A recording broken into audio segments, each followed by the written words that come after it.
Algunos deciden sin pensar, otros creen en la suerte o en el destino, otros se toman su tiempo y evalúan pros y contras. Cada uno puede contar su propia vida desde la perspectiva de la suerte, del destino o de la elección. Elegir puede ser una carga, pero sin elegir la vida pierde significado. Cuando describimos la vida como un conjunto de circunstancias en las que pudimos elegir, adquiere sentido. La elección es la única herramienta que tenemos para decidir cómo vamos de lo que somos hoy a lo que podemos ser mañana. En este video vamos a compartir las ideas de una de las máximas especialistas en teoría de la decisión. Se llama Gina Injegar, estudió psicología y economía en la Universidad de Pensilvania y escribió un libro titulado El arte de elegir, y vamos a ver si puede ayudarnos a tomar mejores decisiones científicamente informadas.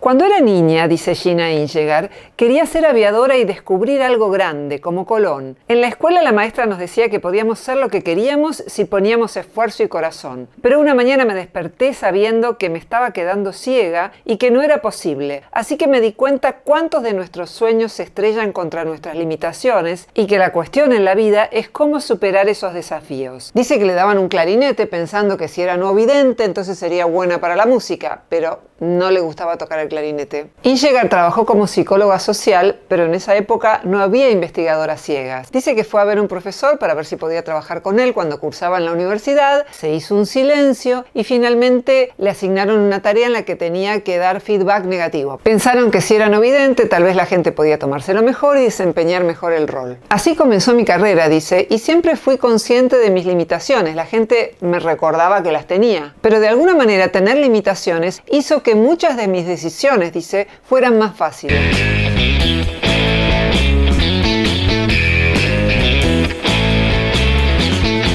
Hay dos presupuestos cuando tomamos decisiones que son bastante cuestionables. Uno es que casi siempre sabemos lo que queremos. Y dos, dice Injegar, que cuantas más opciones tengamos, mejor. Pero lo que muestran los estudios en ese sentido es que cuanto más se multiplican las opciones, más estrés genera elegir y más arrepentimiento hay respecto a la decisión que se tomó. Claro, porque si alguien decidió casarse con Luisito y no con los otros candidatos, puede pensar, ¿y acaso no me habré perdido algo mejor?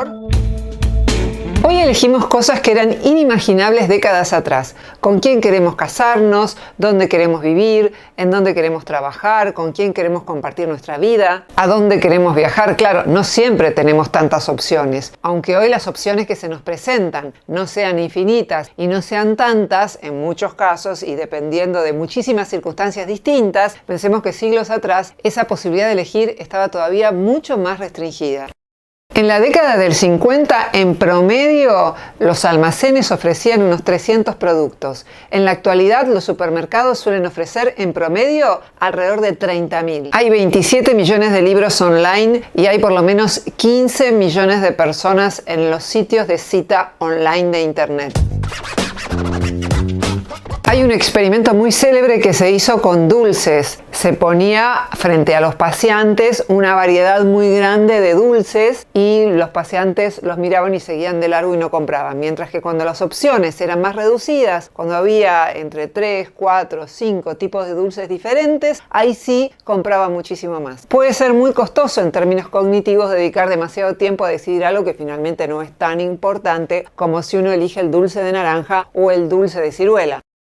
Pero este estudio fue replicado una y otra vez y lo que se vio es que incluso cuando lo que se elige es de mayor importancia, como podría ser el caso de una pareja, a medida que se multiplican las opciones más allá de cierto número, lo que generan, como decía antes, es más estrés y también más arrepentimiento respecto a lo que finalmente se eligió. Los ojos no son solo demasiado grandes para nuestro estómago, sino también para nuestra mente. Se calcula que es muy difícil procesar en términos cognitivos más de 7 opciones. En principio parecería que ir a un negocio, un supermercado que tiene muchísimas opciones, es lo mejor. Sin embargo, es una buena receta para quedar completamente confundido. Lo que tienen de bueno las elecciones es que nos dan mucho sentido de control, pero todos debemos renunciar a muchas elecciones en nuestra vida. Elegir algo no es solo optar entre A y B, sino asumir una responsabilidad y separar lo significativo de lo que no lo es. Categorizar nos permite reducir la cantidad de opciones. ¿A quién prefieren, a Angelina Jolie o a Scarlett Johansson? Hicieron un experimento en el que les preguntaron exactamente esto a los participantes y muchos meses después les preguntaron por qué habían hecho la elección que hicieron. Y lo cierto es que muchos se habían olvidado a cuál de las dos habían elegido y terminaban atribuyendo la causa de su elección a algo que no tenía absolutamente nada que ver, puesto que no habían siquiera elegido la misma que decían haber elegido meses después.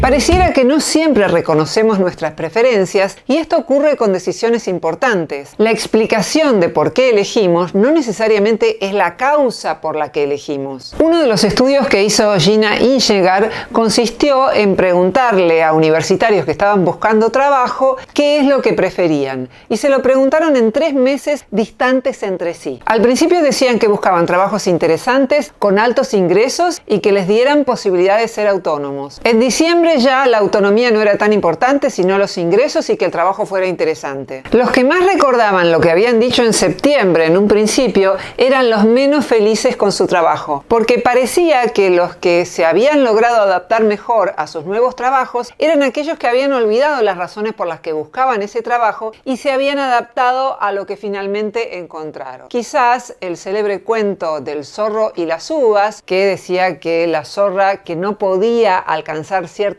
uvas, en determinado momento ya consideraba que no eran tan ricas, lo que muestra es el principio de adaptación, que es un aliado del bienestar humano. Es decir, cuando buscamos cierto tipo de cosa y de pronto no la conseguimos, podemos llegar a ver la mitad llena del vaso, aunque también es un gran enemigo del bienestar, el principio de adaptación, porque podemos llegar a adaptarnos a situaciones indeseables. Otra de las observaciones que hace Ingegar es cuando elegimos para diferenciarnos de los demás. Ingegar dice que todos hemos vivido situaciones en las que estamos en un restaurante con otras personas, alguien pide un plato, otro pide lo mismo y el tercero trata de diferenciarse pidiendo algo diferente. En Occidente, dice, nuestras decisiones no solo informan lo que deseamos, sino también quiénes somos, aparecen como parte de nuestra identidad.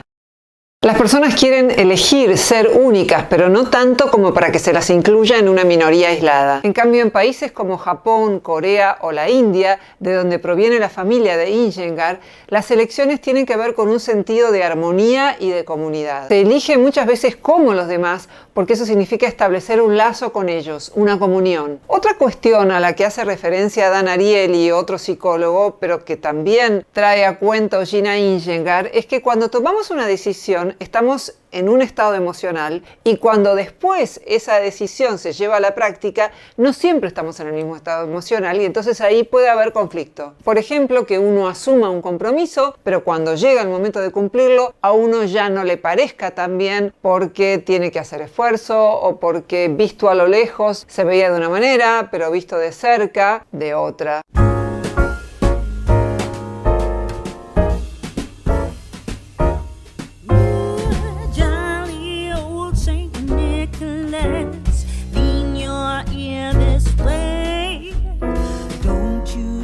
¿Cómo hacer elecciones significativas en nuestra vida? Ingegar sugiere lo siguiente. Un ejercicio que hago con mis alumnos, dice Ingegar, es pedirles que hagan una lista de todas las cosas que son importantes para ellos. Después les pido que marquen 3 y siempre preguntan, no pueden ser 5, no pueden ser 6, no, 3, dice ella. Es una forma de clarificar propósitos y sobre todo de establecer prioridades. ¿Qué pasa cuando la razón y la intuición no coinciden? Lo que sugiere esta psicóloga en ese caso es consultar a las personas que ya hayan pasado por esa situación a la que nosotros querríamos acceder. Muchos dirán, bueno, pero yo no soy parecida a esa persona. Puede ser, pero hay evidencia de que somos más parecidos a los demás de lo que creemos y si bien hay notables diferencias entre individuos, también podemos consultar a esa persona que consideremos similar a nosotros en cuanto al objeto de nuestra decisión.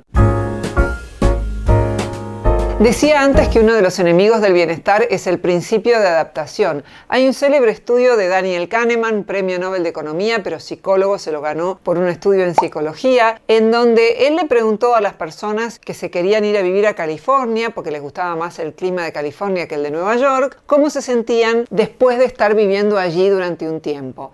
Y lo que vio es que la mayoría se adaptaban y no eran más felices en California por el clima que en Nueva York. Y la explicación que da Daniel Kahneman es que las personas se suelen adaptar, es decir, en el momento en que se querían ir a vivir a una ciudad de mejor clima, focalizaban su vida exclusivamente en un solo aspecto y estaban pendientes de él. Pero después de un tiempo de vivir en California ya se olvidaban del clima. Alguien podría no dejar de sorprenderse por un clima más benigno si lo recordara todos los días. De modo que una forma de sobreponernos a este principio de adaptación, que como decíamos es un aliado pero también un enemigo del bienestar, es una vez que esa elección se ha producido, no olvidar las razones por las que elegimos eso. El valor de la elección depende de nuestra capacidad para establecer diferencias entre opciones. Si uno no puede diferenciar uno de dos porque le parece más de lo mismo, estamos ante una situación problemática. Es decir, que elegir puede convertirse en todo lo contrario de lo que implican los países occidentales, que aparece como sinónimo de libertad. ¿Cómo elegir mejor? Iyengar sugiere reducir las opciones a una cifra manejable. Una buena opción es 7, pero se pueden elegir menos opciones si hay muchas cosas a ser tenidas en cuenta, o cuando ya se tiene experiencia en tomar ese tipo de decisiones. Si no somos capaces de diferenciar esas opciones es porque no las necesitamos y deberíamos tomarlas como una. Otra recomendación que hace es aprovechar los consejos de un experto y de alguien que nos conoce. A veces no es posible ni recomendable limitar mucho las opciones. En estos casos, confiar en los que saben más y pueden procesar la información con mayor eficacia. Clasificar las opciones disponibles y buscar proveedores que lo hagan por uno. Esto permitirá jugar a ser un experto, ver con más claridad cómo un conjunto de opciones difiere de otro y entender las cualidades y los componentes de cada opción. Prepararse empezando por una cantidad menor de opciones, con decisiones más fáciles y avanzar hacia decisiones más complejas. No hay nada malo en decir me gustaría elegir entre menos opciones o querría beber lo mismo que vos.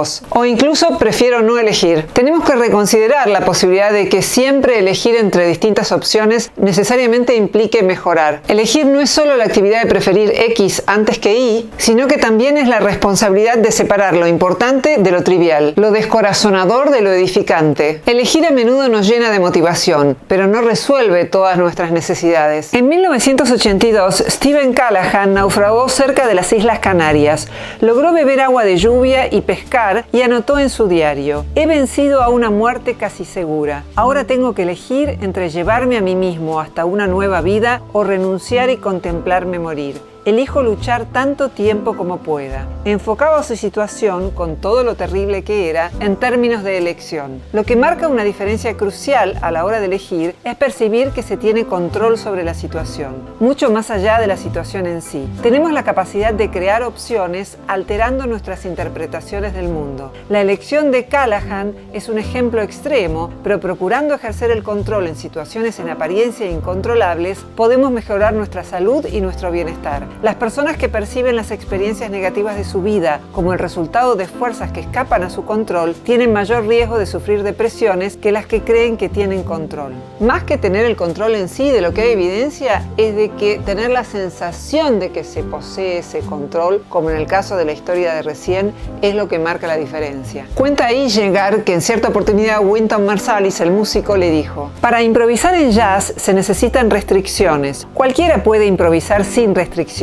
Pero eso no es jazz, sino ruido. La habilidad para improvisar viene de un conocimiento fundamental. Limita tus opciones y estarás en el camino para lograrlo. De acuerdo a distintos estudios experimentales, en la vida también es así. Y el resultado es bastante contraintuitivo. Tener mejores opciones, restringir, nos ayuda a elegir mejor. Por supuesto, no hay que exagerar. Hay personas que decimos que eligen, pero sus opciones son tan reducidas que es una elección o una voluntad, si ustedes quieren, completamente viciada. Más allá de estos casos extremos, somos escultores de nuestro destino por elegir más allá del resultado de nuestras elecciones.